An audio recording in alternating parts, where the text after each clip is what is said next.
Welcome. In 1 minute I'll show how to change your desktop wallpaper on Windows 11. Step 1. Right-click an empty spot on your desktop and choose Personalize. In Settings, click Background in the left column to open Wallpaper options. Select Picture to use a single image, then click Browse to pick a file. Navigate File Explorer, select your image, and click Choose Picture to set it.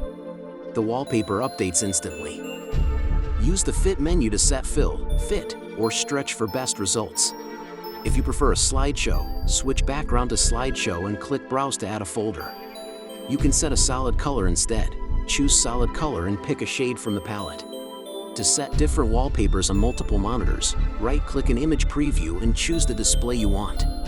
Quick tip: drag an image from File Explorer directly onto the desktop to set it instantly. Use high-resolution images in the fill option for best clarity on large screens.